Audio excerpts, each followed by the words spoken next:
Hello student, देखिए हम लोग एक नए टॉपिक के ऊपर देखेंगे, नए टॉपिक के ऊपर बात करेंगे।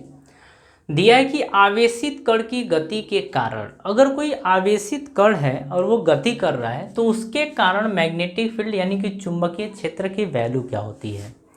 मतलब बोला है कि magnetic field due to motion of a charge particle. ठीक है, कहने का क्या मतलब है, हम ये समझ लेते हैं कि एक कोई चार्ज पार्टिकल है, ठीक है, और वो इस दिशा में चार्ज पार्टिकल Q है और वो इस दिशा में मूव कर रहा है। हम मान लेते हैं कि v वेलोसिटी से मूव कर रहा है, v वेलोसिटी से इस डायरेक्शन में मूव कर रहा है। ठीक है, इस डायरेक्शन में v वेलोसिटी से ये मूव कर रहा है और थीटा एंगल पर, मतलब जो डिस्टेंस ले रहे हैं, दूरी, ये P पॉइंट, ये R दूरी पर है, इससे हम थीटा एंगल पर इसको लेके जा रहे हैं। अब हमको ये देखना है, मान लीजिए इसको हम L दूरी तक लेके गए। देखिए कुछ इसमें चीज़ें करनी है, L नहीं, इसको डेल्टा L मान लेते हैं। यहाँ से यहाँ तक की दूरी को डेल्टा L मान लेते हैं।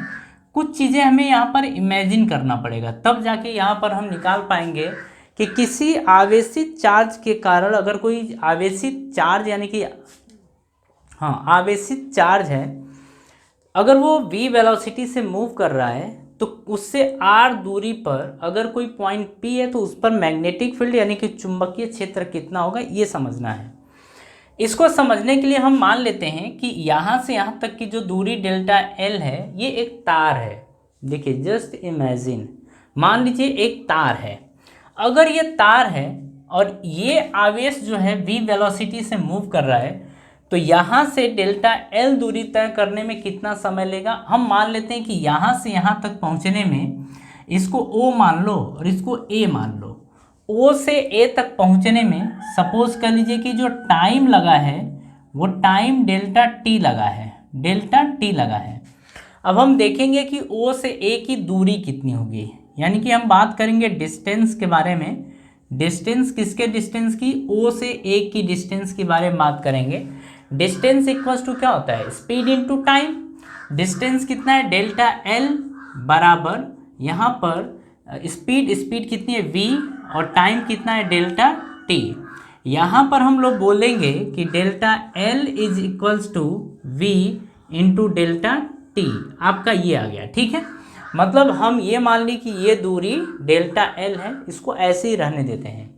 आगे की हम बात करें तो हम यहाँ पर देखना चाहते हैं कि इक्विवेलेंट करंट आखिर क्या मिलेगा।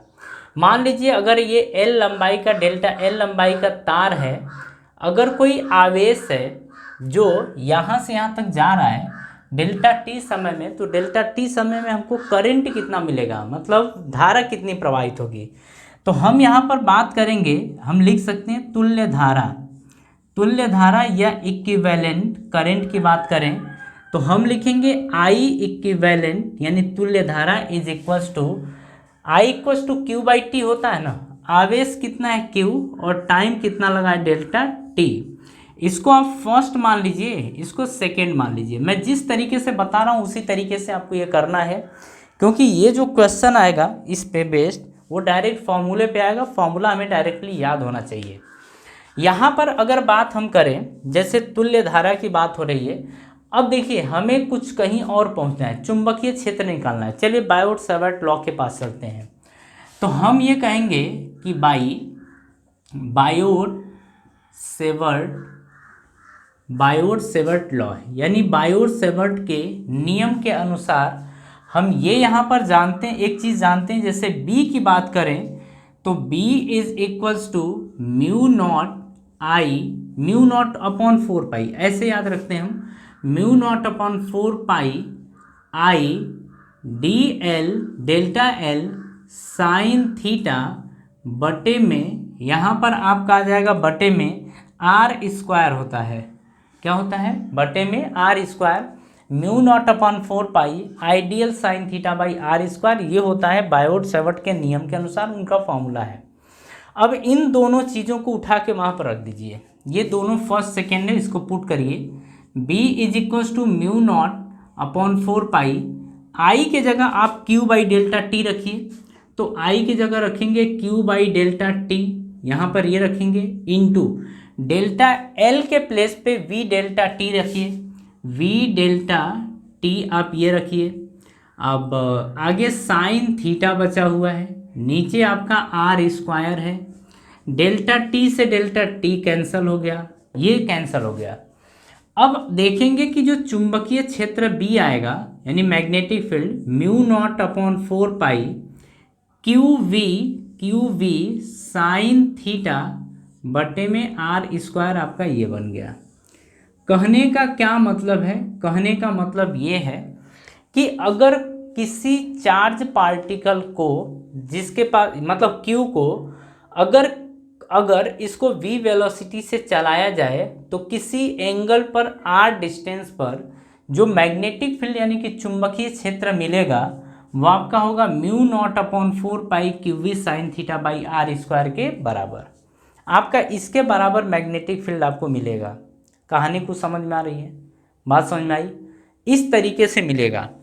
अब देखिए ये तो निकल के आ गया कि अगर कोई चार्ज पार्टिकल है, कोई आवेश है, अगर कोई वो v वेलोसिटी से मूव कर रहा है तो किसी पॉइंट या किसी डिस्टेंस r पर जो मैग्नेटिक फील्ड मिलेगा वो mu not upon 4 pi q v sine theta बटे में आर स्क्वायर के बराबर मिलेगा। ये तो समझ में आ गया। लेकिन अगर हम मान लें कि जो चार्ज पार्टिकल है वो किसी सर्कल पे मूव कर रहा है, अगर किसी सर्कल पे मूव कर रहा है तो उसके सेंटर पर यानी कि उससे r डिस्टेंस पर मैग्नेटिक फील्ड कितना होगा ज़रा हम उसको देखते हैं। अगर कोई आवेश q मूव कर रहा है तो नॉट I, q। तो यहाँ पर हम बात करें कि यदि कोई चार्ज पार्टिकल, कोई आवेश है जो r रेडियस का एक सर्कल है, इस सर्कल के ऊपर अगर ये v वेलोसिटी से मूव कर जाए, v वेलोसिटी से मूव कर जाए, ठीक है, तो फिर यहाँ पर आपका जो मैग्नेटिक फील्ड आएगा वो मैग्नेटिक फील्ड होगा कितना, हम उसकी बात कर रहे हैं। ठीक है, डिस्टेंस हम एंगल कहाँ से लेते थे? हम एंगल r और v के बीच में लेते थे। आप ये बताओ एंगल कितना है? 90 डिग्री। और ये आपका q आवेश इसके ऊपर मूव कर रहा है।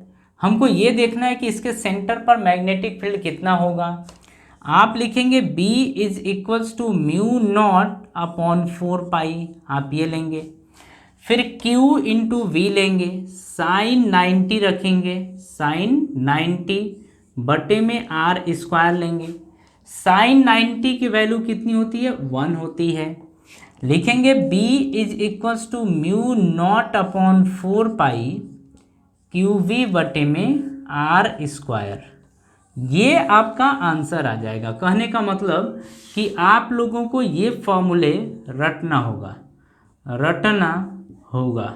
आप डायरेक्टली ये फॉर्मूले रट लीजिए, मेमोराइज कर लीजिए, तब जाके आपसे क्वेश्चन हो पाएगा। ठीक है, आप ध्यान रखिएगा कि एक फार्मूला तो ये होता है, लेकिन अगर उसी चार्ज पार्टिकल को किसी सर्कल पे मूव करा जाए, किसी सर्कल के ऊपर मूव कराया जाए, तो जो मैग्नेटिक फील्ड आएगा, चुंबकीय क्षेत्र आएगा, इसके सेंटर के ऊपर यानी कि यहाँ से r डिस्टेंस पर mu not upon 4 pi Q B बटे में r का स्क्वायर, ये हमारा फॉर्मूला होगा। इस फॉर्मूले के ऊपर बहुत सारे क्वेश्चंस होते हैं, उन सारे क्वेश्चंस को हम करेंगे लेकिन अदर वीडियो में। ठीक है, तो हम लोग क्या करते हैं, आज की सभा यहीं समाप्त करते हैं। आपसे मिलते हैं नेक्स्ट वीडियो में। तो आज के लिए इतना ही और धन्यवाद।